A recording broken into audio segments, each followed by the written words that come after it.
Welcome to Rebuild My Church Again, RMCA Bishop channel.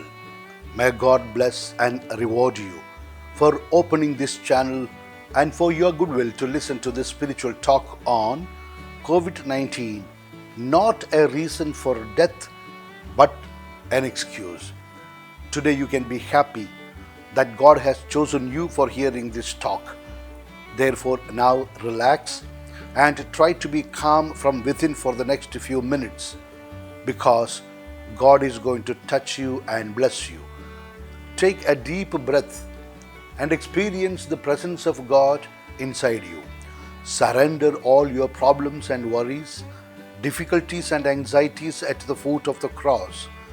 As you listen this talk prayerfully and attentively, God will shower His mercy upon you and your family. There is a song which says, "Water, water everywhere, not a drop to drink." This is the situation about which a sailor in the sea once lamented. He was surrounded by sea water, which is salty. Drinking salt water could be fatal. Something similar is the pandemic situation. All around there is a virus. And if it gets into human bodies, it could be fatal, especially for someone whose immunity is weak and therefore not strong enough to resist the virus. Or one thing about which we can be confident is that it cannot touch the soul of anybody. It can kill only the human body, which has to happen one day anyway. Here let me repeat the words of St. Paul in Romans 5:5. And hope does not disappoint us, because God's love has been poured into our hearts through the Holy Spirit which has been given to us. Dear friend, please remember what St. Paul tells us in 1 Corinthians 6:19 and Galatians 5:25-26. Do you not know that your body is the temple of the Holy Spirit, He who is in you, whom you have from God, and you are not your own? Here the first thing what I would like to focus is that you are not your own. You belong to God. Therefore, let us not be frightened of COVID-19. We are from God. It is by God's will that we are born on this earth. It was according to God's plan we are born. God decided who must be our parents, what should be the time of our death, of our birth, and in which place we must be born. We never had any role in the selection of these data. What does it indicate?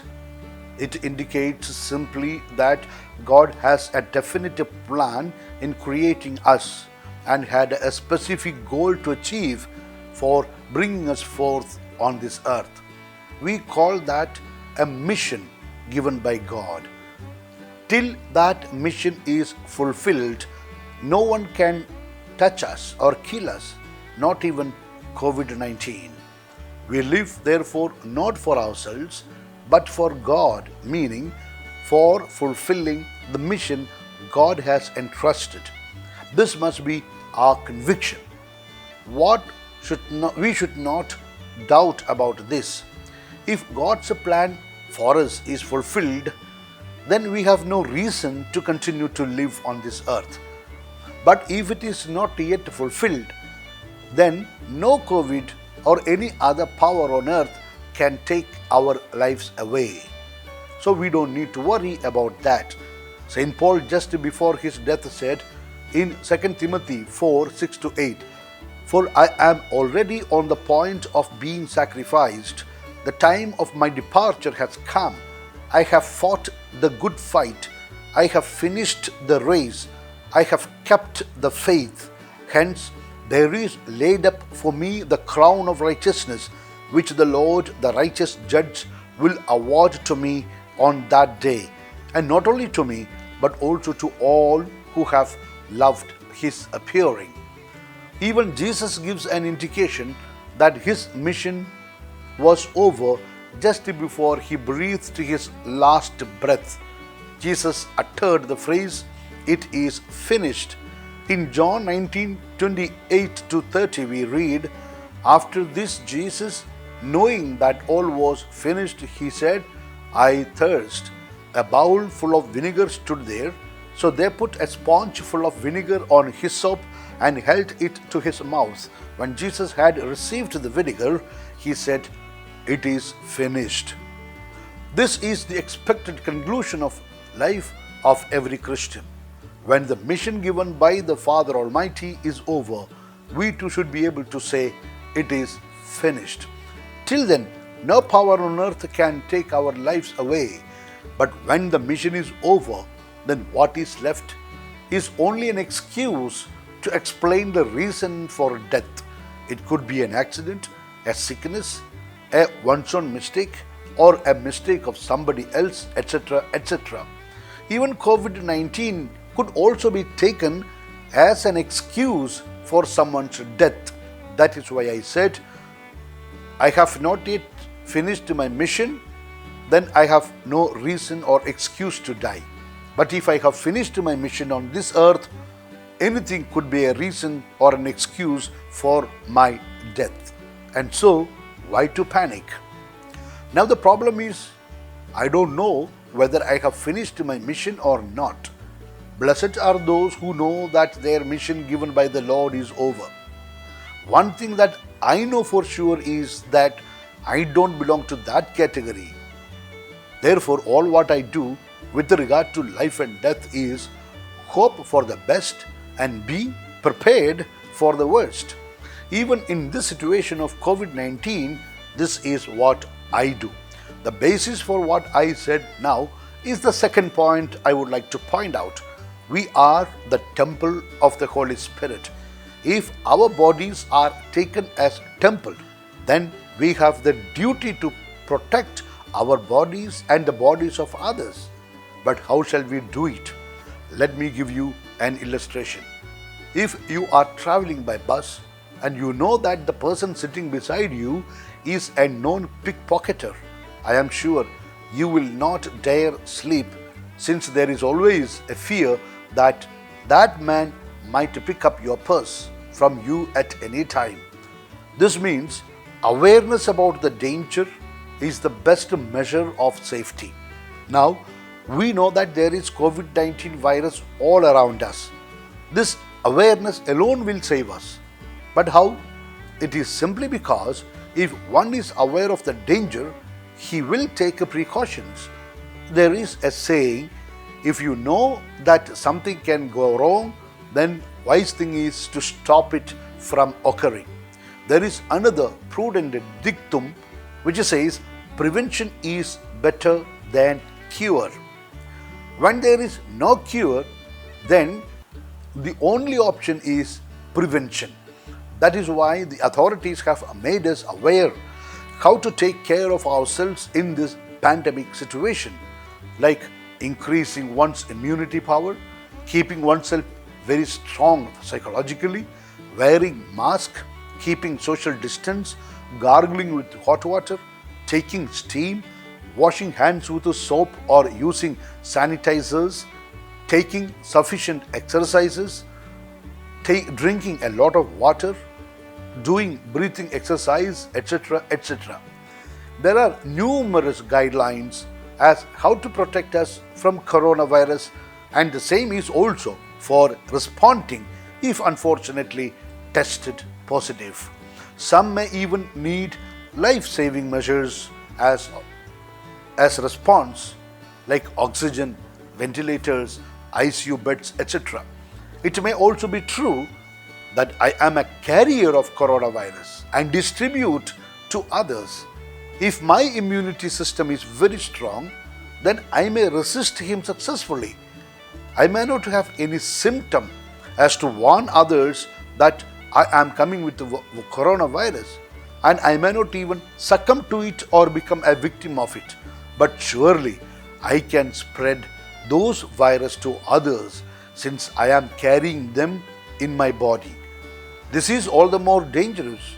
Therefore, I advise everyone Whether you went for test or not, whether you are tested positive or negative, you must follow very faithfully the protocol measures for the sake of yourself and others. There should not be any let up in it.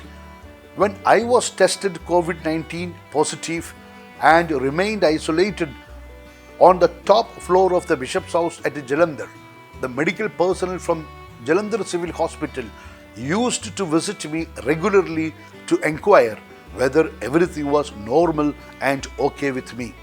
In one such occasion, they told me, "Bishop, we are not sure how many times COVID-19 might have visited us or not. Only thing is that COVID-19 has not yet conquered us, but we can be carrying them in our bodies. So we also follow all the COVID-19 protocols. The preventive measures must remain in force even after the pandemic situation because it can return at any time." Now we are talking about the second wave. About the third and fourth round wave, we have no idea. So be prepared for the worst and do everything hoping for the best. That's all we can do. Therefore, my friend, watch and pray so that you may not enter into quarantine. The spirit indeed is willing, but the flesh is weak. Therefore, be doubly careful. My suggestions in this video are the following. Make your world as small as possible. Create a safety circle around you, something like Lakshman Rekha. Inside that, you will be safe. People with wide contacts are becoming highly inflammable public dangers. Avoid them at any cost. Reduce maximum access to public services and increase your own in-house services. I know that for increasing the in-house services, you may have to behave better at home. Yes, if that is needed, please do it. It is a good thing in any way. Never doubt it. It will increase your own safety and the quality of your life. In other words, have less contact with the men and more contact with God. Terminate unnecessary relationships with the men, money, and material things, and build up instead deeper relationship with God. Care from men has only limited beauty, utility, and durability, but that from God is of eternal value. Listen to more spiritual talks and fill your minds with the divine inspirations.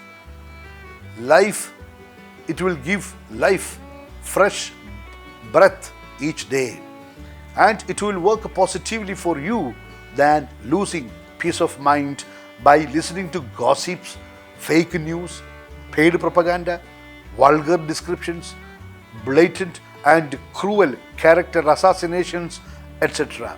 Therefore, avoid all such channels, both from the mainline and social media.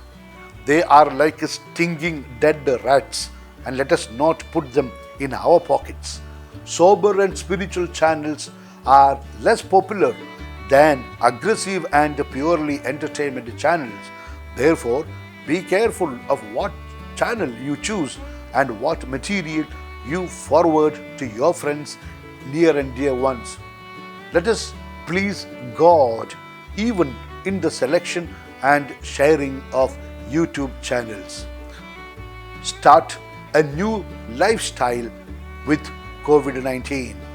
Before we die, let us start a new beginning, a beginning for better, stronger, and beautiful life. Let me repeat the words of St. Paul from Galatians 5:16 to 17. But I say, walk by the Spirit, and do not gratify the desires of the flesh. For the desires of flesh are against the Spirit, and the desires of the Spirit are against the flesh. For these are opposed to each other to prevent you from doing what you would. Wish you a COVID-free life. Yours in the mission of the church, Bishop Franco Mulakkal.